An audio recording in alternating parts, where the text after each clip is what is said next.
लक्ष्मीकांत का सीरीज में आप सबका स्वागत है दोस्तों। लक्ष्मीकांत का थर्ड चैप्टर है जो कि वेरी वेरी इंपॉर्टेंट है। इस चैप्टर का नाम है संविधान की प्रमुख विशेषता, salient feature of the constitution. अगर आप इस चैप्टर को पढ़ लेते हैं तो आपका प्री भी कवर हो जाता है, आपका मेंस भी कवर हो जाता है। इस चैप्टर से मेंस में भी क्वेश्चन आता है, प्री में भी क्वेश्चन आता है। मेंस में कैसे क्वेश्चन आता है? मेंस में आपसे क्वेश्चन करेगा कि संविधान की प्रमुख विशेषता की क्या कीजिए, विवेचना कीजिए, समीक्षा कीजिए। इस तरह क्वेश्चन पूछता है मेंस में दोस्तों। ठीक है, मैं आपको बता दूं, मैं आपको एक ऐसे तरीके से पढ़ाता हूं कि कोई नहीं पढ़ाएगा। एक एक लाइन को कवर करता हूं, एक एक लाइन को समझाता हूं। ठीक है, सबका अर्थ बताते चलता हूं। तो अगर आप मेरे चैनल पर नहीं जुड़े हैं तो आप मेरे चैनल को सब्सक्राइब कर लीजिए, मेरे चैनल से जुड़ जाइए, आपको बहुत फ़ायदा होने वाला है। ठीक है दोस्तों, तो चलिए शुरू करते हैं। इससे पहले हम लोगों ने संविधान की विशेषता के टोटल 11 पॉइंट को कवर कर लिया था। आज हम लोग 12 नंबर पॉइंट कवर करेंगे। इससे पहले थोड़ा रिकेप कर लेते हैं कि क्या क्या हम लोगों ने कवर किया था। तो सबसे पहले देखा था कि भारत का संविधान सबसे लंबा और लिखित संविधान है, यह भी संविधान की विशेषता है। दूसरा पॉइंट ये देखा था दोस्तों कि हम लोगों ने विभिन्न स्रोतों से संविधान में कुछ प्रावधान को ग्रहण किया है। अन्य देशों के संविधान को अध्ययन करके हम लोगों ने कुछ प्रावधान को ग्रहण किया है, ये भी तो एक विशेषता ही है। फिर तीसरा पॉइंट हम लोगों ने देखा था नम्यता और अनियमितता का समन्वय रखता है अपना संविधान। भारत का जो संविधान है ना तो लचीला है और ना ही कठोर है, इसी का मतलब हुआ नम्यता और अनम्यता का। ठीक है, फिर हम लोगों ने देखा था कि भारत का जो संविधान है एकात्मक की ओर झुकाव के साथ साथ संघीय व्यवस्था को भी रखता है। हम एकात्मक गुण भी रखते हैं और संघ के व्यवस्था को भी रखते हैं। संघ का मतलब क्या होता है? जहाँ दो सरकार होता है, शक्तियों का विभाजन होता है। एकात्मक का मतलब क्या होता है? एकल नागरिकता, एकीकृत न्यायपालिका, ये सब क्या है? ये सब क्या है? तो एकात्मक का गुण है। ठीक है दोस्तों, इस तरह हम लोगों ने 11 पॉइंट को कवर कर लिया है। इसमें अगर हम 11 पॉइंट को बताने लगे तो वीडियो बहुत लंबा हो जाएगा, आपको भी मज़ा नहीं आएगा देखने में। इससे अच्छा है कि आप पहले जाकर वीडियो देखिए, पुराना वाला वीडियो। ठीक है, प्ले लिस्ट बना हुआ है। तो चलिए देखते हैं हम लोग 12 नंबर पॉइंट की 12 नंबर पॉइंट में क्या कहता है संविधान की विशेषता के बारे में। तो 12 नंबर पॉइंट है दोस्तों सार्वभौम वयस्क मताधिकार। वयस्क मताधिकार का मतलब मत देने का अधिकार। मत का मतलब होता है वोट देने का अधिकार। ठीक है, जो आप लोग वोट देते हैं ना, मुख्यमंत्री के जब चुनाव होता है, प्रधानमंत्री का चुनाव होता है, उस समय आप क्या करते हैं? सार्वभौम वयस्क मताधिकार का प्रयोग करते हैं, यानी आपको वोट देने का अधिकार है। वही बात इसमें कह रहा है कि भारतीय संविधान द्वारा राज्य विधानसभा जहाँ मुख्यमंत्री का चुनाव होता है, लोकसभा के चुनाव जहाँ प्रधानमंत्री का चुनाव होता है, आधार स्वरूप है। क्या है कि सार्वभौम वयस्क मताधिकार को अपनाया गया। यही है कि सार्वभौम वयस्क मताधिकार को अपनाया गया, यानी वोट देने का अधिकार है कहाँ? राज्य विधानसभा और लोकसभा के चुनाव में। ठीक है, देखिए हर वह व्यक्ति जिसकी उम्र क्या है 18 वर्ष है, कम से कम 18 वर्ष है, उसे धर्म, जाति, लिंग, साक्षरता आदि संपदा के आधार पर कोई भेदभाव किए बिना उसे मत देने का अधिकार है दोस्तों। ठीक है, आप किसी के साथ भेदभाव नहीं कर सकते हैं मत देने के लिए कि यह इसके पास अधिक संपत्ति है, या इस जाति का है, इस धर्म का है तो इसे वोट देने का अधिकार है, यह व्यक्ति इस धर्म का नहीं है तो इसे वोट देने का अधिकार नहीं है। इस तरह कोई भेदभाव आप नहीं कर सकते हैं। हर वह व्यक्ति जो 18 वर्ष का है उसे वोट देने का अधिकार है। ठीक है दोस्तों, देखिए पहले वोट देने का अधिकार कितना हुआ करता था? 21 वर्ष हुआ करता था, लेकिन एक संशोधन हुआ 1989 में, यानी 1989 में एक 61वां संशोधन होता है, संविधान संशोधन होता है 1988 द्वारा। क्या किया जाता है कि 21 वर्ष की उम्र को घटाकर 18 वर्ष कर दिया जाता है। यानी पहले 21 वर्ष था वोट देने का अधिकार, अब 18 वर्ष कर दिया जाता है। अब कोई भी व्यक्ति 18 वर्ष का है तो वो वोट दे सकता है। ठीक है, देखिए देश के बृहद आकार, यानी देश का बृहद आकार, जनसंख्या, उच्च गरीबी, सामाजिक असमानता, अशिक्षा को देखते हुए संविधान निर्माताओं द्वारा सार्वभौम वयस्क मताधिकार को संविधान में शामिल करना साहसिक और सराहनीय प्रयोग था। यहाँ इसका मतलब यह निकलता है दोस्तों कि उस समय हमारे देश का बृहद आकार, अभी तो हमारे देश का बृहद आकार है, जनसंख्या भी बहुत अधिक था, उच्च गरीबी था, गरीबी बहुत हाई था, सामाजिक असमानता था, ऊंच नीच, छुआछूत, ये सब सामाजिक असमानता होता है। सामाजिक असमानता बहुत देखा गया था उस समय, अशिक्षा भी था। फिर भी हमारे संविधान निर्माताओं ने क्या किया? सार्वभौम वयस्क मताधिकार को रखा। यह एक सराहनीय और साहसिक प्रयोग था, इसकी बड़ाई हो रही है। ठीक है, तो इसीलिए सार्वभौम वयस्क मताधिकार को जोड़ा गया ताकि सबको बराबर अधिकार दिया जा सके। ठीक है, इसलिए यहाँ पर कहा जा रहा है कि वयस्क मताधिकार लोकतंत्र का बड़ा आधार है। इसको आप नोट कर लीजिए, इसको एज इट इज आप मेंस में यूज कीजिएगा। क्या कह रहा है कि वयस्क मताधिकार लोकतंत्र का बड़ा आधार है। क्या है? लोकतंत्र क्या होता है? लोगों का तंत्र, जहाँ लोग क्या करते हैं? अपने मनपसंद के शासक को चुनते हैं जिससे देश को चलाया जा सके। ठीक है, तो कहा जा रहा है कि वयस्क मताधिकार लोकतंत्र को बड़ा आधार देने के साथ साथ, यानी लोकतंत्र को के बड़ा आधार तो है ही, साथ में आम जनता के स्वाभिमान में भी वृद्धि करता है। आम जनता के स्वाभिमान में भी वृद्धि होती है।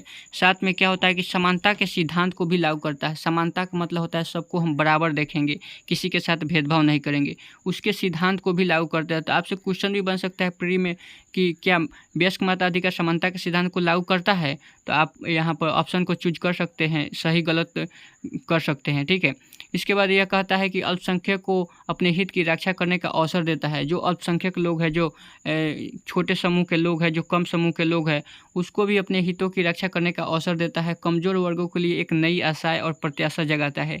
इस पॉइंट को अगर आप लोगों ने लिख दिया ना मेंस में, तो पक्का नंबर मिलेगा। क्या है तो एक बार बता देता हूँ कि वयस्क मताधिकार लोकतंत्र का बड़ा आधार होने के साथ साथ आम जनता के स्वाभिमान में वृद्धि करता है, समानता के सिद्धांत को लागू करता है, अल्पसंख्यक के हितों की रक्षा करता है और कमज़ोर वर्गों के लिए एक नई आशा और प्रत्याशा जगाता है। तो इस पॉइंट को याद कर लीजिए, रट लीजिए। ठीक है, तो हम लोगों ने वयस्क मताधिकार को देख लिया, ये भी तो संविधान की विशेषता है। ठीक है, सबसे महत्वपूर्ण विशेषता है। फिर 13 नंबर पॉइंट देखते हैं कि एकल नागरिकता। एकल नागरिकता क्या है दोस्तों? तो एकल नागरिकता भी संविधान की विशेषता है। आप इसमें जितना भी पॉइंट देखेंगे वे सब संविधान की विशेषता है। तो एकल नागरिकता मतलब हुआ कि भारत में जो भी निवासी है, हम लोग हैं, आप लोग हैं, तो क्या है, उन सबको एक ही नागरिकता मिला हुआ है, यानी एक ही नागरिकता है। हमारे पास दो नागरिकता नहीं है। दो नागरिकता का मतलब कि हमें राज्य अलग से नागरिकता नहीं देता और अपना भले केंद्र भी अलग से नागरिकता नहीं देता। हमें एक ही नागरिकता मिलता है, वो भी भारत देश का हम लोग क्या है, नागरिक हैं। ठीक है, एक ही नागरिकता मिलता है। कहा जा रहा है कि भारतीय संविधान फेडरल है। क्या है? भारतीय संविधान फेडरल है।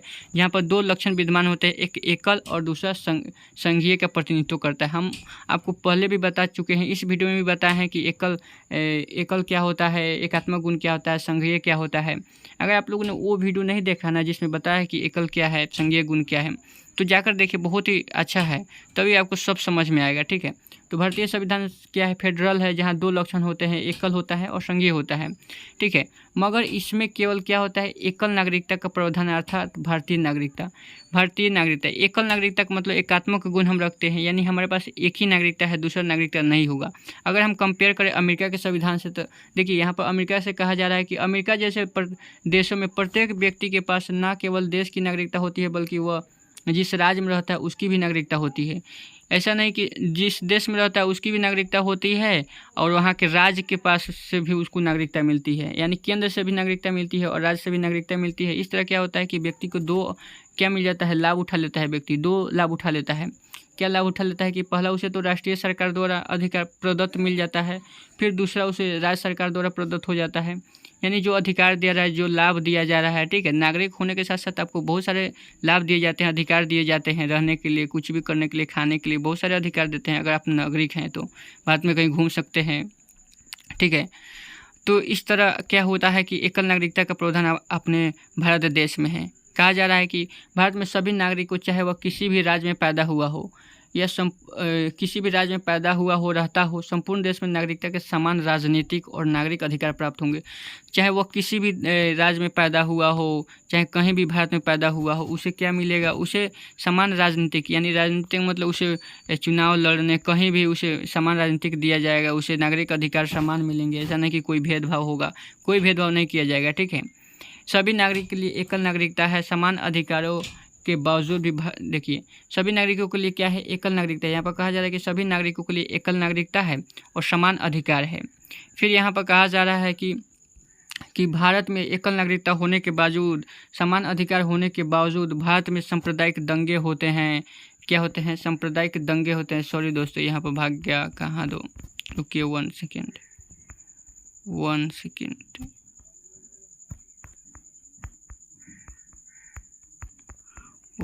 सॉरी दोस्तों।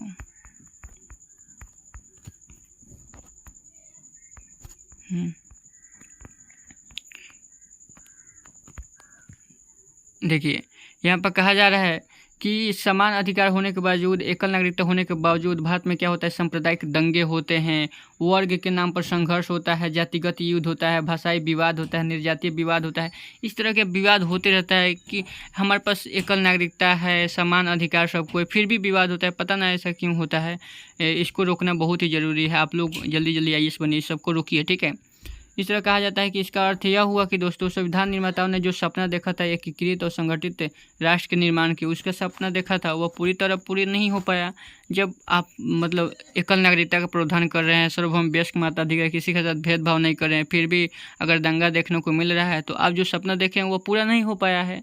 इसका कहने का मतलब यही ना हुआ। ठीक है, तो यह हम लोगों ने देख लिया एकल नागरिकता। ठीक है, फिर हम लोगों ने 14 पॉइंट देखेंगे कि 14 पॉइंट क्या है। ठीक है दोस्तों, ये वीडियो लंबा हो जाएगा, इसलिए हम आज इतना ही रखते हैं। 2-2 पॉइंट को कवर करते हैं, कल हम लोग पूरा कवर कर लेंगे। ठीक है, तो चलिए, अगर अच्छा लगे तो लाइक ज़रूर कीजिएगा।